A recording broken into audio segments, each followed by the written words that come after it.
ಮದುವೆ ಆಗಕ್ಕೆ ಮುಂಚೆ ಎಲ್ಲರೂ ಅದೇ ಇರ್ತಾರೆ, ಮದುವೆ ಆದ್ಮೇಲೆ ಸರಿ ಆಗ್ತಾರೆ ಅಂತ ನಂಬಿಕೆ ಇದೆಯಲ್ಲ, ಹಂಗಾಗಿ ನಾವು ಕೊಡ್ತೀವಿ ಮಾಡ್ತೀವಿ ಅಂತ ಹೇಳ್ಬಿಟ್ರೆ ಮದುವೆ ಆಗುತ್ತೆ. ಅದು ಮದುವೆ ಆದಾಗ ಇವನು ಸರಿ ಹೋಗ್ಲಿಲ್ಲ, ಕೊನೆಗೂ ಸರಿ ಹೋಗಲ್ಲ ಇವನು. ಮತ್ತೆ ಏನಾಗುತ್ತೆ, ಹುಡುಗಾಟಿಗೆ ಜಾಸ್ತಿ ಮಾಡ್ತಾನೆ. ತನ್ನ ತಂದೆ ಶ್ರಾದ್ದ ಟೈಮಲ್ಲಿ ಬಂದಂಥ ಪುರೋಹಿತರ ಚಪ್ಪಲಿ ಹೊಡಿ ಚೇಳಿಟ್ಟಿರ್ತಾನೆ ಇವನು. ಮತ್ತೆ ತನ್ನ ಕೆಳಗಿನ ಏನು ಸೈನಿಕರ ಮೇಲೆ ದಬ್ಬಾಳಿಕೆ ಮಾಡ್ತಿರ್ತಾನೆ. ಒಬ್ಬನ ಕೊಲೆನೇ ಮಾಡ್ತಿರ್ಬಿಡ್ತಾನೆ ಅಜ್ಜನನ್ನ. ಯಾಕೆ ಕೊಲೆ ಮಾಡ್ತಾನಂದ್ರೆ, ಒಬ್ಬ ವ್ಯಕ್ತಿನ ಯಾಕೆ ಕೊಲೆ ಮಾಡ್ತಾನಂದ್ರೆ ಆತನ ಪ್ರೇಯಸನ ಇವನು ಪ್ರೀತಿ ಮಾಡ್ತಿರ್ತಾನೆ. ಯಾರು? ಮಾಲ್ಯರಾವ್, ಅಲೆಬೈ ಮಗ. ಆತನ ಪ್ರೇಯಸನ ಒತ್ತಾಯಪೂರ್ವಕವಾಗಿ ಇವನು ಪ್ರೇಮಿಸುವಾಗ ಆತ ಬಂದು ಪ್ರಶ್ನೆ ಮಾಡ್ತಾನೆ, ನನ್ನ ಪ್ರೇಯಸನ ನಾನು ಬಿಟ್ಟುಕೊಡು, ಊರು ಬಿಟ್ಟು ಹೋಗ್ತೀನಿ ಅಂತ ಹೇಳ್ತಾನೆ. ಅವನು ಅವಾಗ ಸಿಟ್ಟು ಬಂದು ಏನು ಮಾಡ್ತಾನೆ, ಬಾರ್ಕೋಲಿಂದ ಹೊಡೆದು ಸಾಯಿಸ್ಬಿಡ್ತಾನೆ.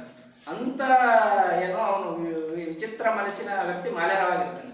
ಇದು ಯಾಕೆ ಹಿಂಗಾಗುತ್ತೆ ಅಂತ ನಾವು ಸುಮ್ಮನೆ ಗಮನಿಸಿದಾಗ, ಒಂದು ಎಲ್ಲವೂ ಇದ್ದ ಕೇಸಿ ಅದರಿಂದ ಒಳಗೊಳ್ಳುವ ಮನುಷ್ಯ ಎಲ್ಲ ಇದ್ದ ಕೇಸಿ ಅಲೆಬೈ ಹೋಳ್ಕರ್ ಏನಂತ ತನ್ನ ಗಂಡನ ಮರಣ ನಂತರ ಒಂದು ಘೋಷಣೆ ಮಾಡ್ತಾಳೆ, ನನ್ನ ಇಡೀ ಜೀವನ ಇದೇನಿದೆ ನನ್ನ ಜೀವನ ಇನ್ಮೇಲೆ ತುಂಬಾ ಸರಳವಾಗಿ ಚಿಕ್ಕ ಕೋಣೆಯಲ್ಲಿ ತುಂಬಾ ಅದೇನು ಐಷಾರಾಮಿ ಜೀವನವನ್ನು ತ್ಯಜಿಸುವಂತ ನಿರ್ಧಾರವನ್ನು ಕೈಗೊಂಡು ಕೊನೆವರೆಗೂ ಹಂಗೆ ಮಾಡ್ತಾರೆ. ಫೋಟೋ ಇದೆ ನೋಡಿ, ಗಮನಿಸ್ಬೇಕು. ಬಿಳಿ ಸೀರೆ ಉಟ್ಕೊಂತಾರೆ ಅವರು. ಇದು ಕೊನೆವರೆಗೂ ಇರುತ್ತಾ ಅದೇ ತನ್ನ ಗಂಡನ ಮರಣ ನಂತರ ವೈದೇವ ರೀತಿಯಲ್ಲಿ ಆದ್ಮೇಲೆ ಮಾಡಿಕೊಂಡಿರೋ ನಿರ್ಧಾರ. ಇದರಲ್ಲಿ ಕೂಡ ಬಿಳಿ ಸೀರೆ ಇದೆ. ಕತ್ತಿ ಹಿಡಿದು ಹೋರಾಟ ಮಾಡೋ ಚಿತ್ರ ಇದೆ. ಅತಿ ಹೆಚ್ಚು ಈ ಚಿತ್ರಗಳು ಸಿಗೋದಿಲ್ಲ ಇದು, ಯಾಕಂದ್ರೆ ಅವ್ಳು ಕತ್ತಿ ಹಿಡಿದು ಹೋರಾಟ ಮಾಡಿ ತುಂಬಾ ಕಡಿಮೆ.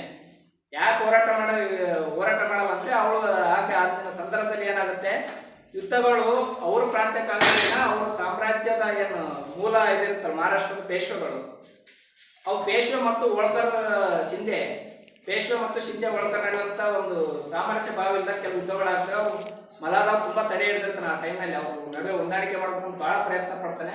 ಆದ್ರೆ ಪೇಶ್ವೆ ನಂತರ ಬರುವಂತ ನಾನಾ ಸಾಹೇಬ್ ಆಗಲಿ, ಮಂಗೋಜ್ ಆಗಲಿ, ಅವರೆಲ್ಲ ಬಂದಂತ ಮುಂದಿನ ಪೀಳಿಗೆಗಳು ಇದನ್ನು ಒಪ್ಕೊಳ್ಳಲ್ಲ. ಈ ವಿರೋಧಾತ್ಮಕ ನಿಮ್ಗಳನ್ನು ತಾಳ್ತಾರೆ. ನಾವ್ ಯಾಕೆ ಯುದ್ಧ ಮಾಡಬಾರ್ದು, ನಮ್ಗೆ ಬರುವಂತ ಆದಾಯ ಕಡಿಮೆ ಆಗ್ತದೆ, ಅವ್ರಿಗೆ ಸಾಮರ್ಥ್ಯನೇ ಬೇಡ, ನಾವು ನಮ್ಮ ವಶಕ್ಕೆ ತಗೊಳ್ಳೋಣ, ಈ ರೀತಿ ಆಲೋಚನೆ ಬಂದಾಗ ಮಲಾರಾವ್ ತುಂಬಾ ನೊಂದ್ಕೊಳ್ತಾರೆ. ನಾನು 30-40 ವರ್ಷಗಳು ಪೇಶ್ವೆಗೆ ನಿಷ್ಠಾವಂತ ಕಾರ್ಯ ಏನು ಕೆಲಸಗಾರನಾಗಿ ದುಡಿದು ಕೂಡ ಈಗ ನಂತರ ಬಂದಂತ ಇವ್ರ ಜೊತೆಗೆ ನಾನು ಅಂದ್ರೆ ಅವು ಹಿರಿಯ ಪೇಶ್ವೆಗಳ ನಂತರ ಜೊತೆಗಿದ್ದಂತ ಮಲಾರಾವ್ ನಂತರ ಬಂದ ಮಕ್ಕಳಿಗೆ ಬಹಳ ಹಿರಿಯ ಅಲ್ವಾ, ಅವ್ರು ತುಂಬಾ ವಿರೋಧ ನೋಡ್ತಾರೆ. ನಂತರ ರಾಣಿ ಅಲೆಬೈ ಹೋಳ್ಕರ್ ತನ್ನ ಸಾಮ್ರಾಜ್ಯದ ವಿಸ್ತರಣೆಗಾಗಿ ಯಾವತ್ತೂ ಯುದ್ಧ ಮಾಡೋದಿಲ್ಲ. ತನ್ನ ಸಾಮ್ರಾಜ್ಯದ ಮೇಲೆ ಬಂದಂತ ಯುದ್ಧಗಳನ್ನ ಅವಳು ಯಾವುದೇ ರೀತಿಯಲ್ಲಿ ಸೋಲದೆ ಒಪ್ಕೊಂಡು ಬಿಡ್ತಾಳೆ, ಯುದ್ಧ ಮಾಡಿ ಕಲ್ತ್ಕೊಂತಾಳೆ. ಆಕ್ಚುಲಿ ತಾನು ಅವ್ನು ಮೊದಲೇ ಫಿಕ್ಸ್ ಆಗಿಬಿಟ್ಟಿರ್ತಾಳೆ. ಯುದ್ಧದಲ್ಲಿ ಆದಂತ ನೋವು ಸಾವುಗಳು ನೋಡಿ ಬಹಳ ಮರ್ಬಿಡ್ತಾಳೆ. ಈ ವಾತಾವರಣ, ಈ ಭೂಮಿ ಇದೆಯಲ್ಲ, ನಾವು ಕೊಟ್ಟಂತ ಇದನ್ನ ನಾವು ಯಾಕೆ ಹಾಳು ಮಾಡ್ಬೇಕಂತ ಏನು ನಂತರ ಯುದ್ಧದ ವಿಮುಕ್ತ ಆಗ್ತಾನೆ. ಗಂಡನ ಮರಣ, ತನ್ನ ಮಾವನ ಮರಣ ನಂತರ ಅವಳು ಯುದ್ಧನೇ ಬೇಡ ಅಂತ ಅನಿಸಿ ಏನೋ ಒಂಥರ ಸನ್ಯಾಸ ಜೀವನ ರೀತಿಯಲ್ಲಿ ಬದುಕ್ತಾ ಇರ್ತಾಳೆ. ಹಂಗಾಗಿ ತಾನೇನು ಯಾವುದೇ ರಾಜ್ಯದ ಮೇಲೆ ಅಧಿಕಾರದ ವಿಸ್ತರಣೆ ಆಗಲಿ, ರಾಜ್ಯ ವಿಸ್ತರಣೆಗೆ ಯಾವತ್ತೂ ಯುದ್ಧ ಮಾಡೋದು ಶಪಥ ಮಾಡ್ತಾಳೆ. ಆದ್ರೆ ತನ್ನ ಮೇಲೆ ಬಂದಂತ ಅಧಿಕಾರ ದಬ್ಬಾಳಿಕೆಗಳು ಏನಿರ್ತಾವಲ್ಲ ಅಲ್ಲಿ, ಆ ಟೈಮಲ್ಲಿ ಜೋಧ್ಪುರ್, ಉದಯಪುರ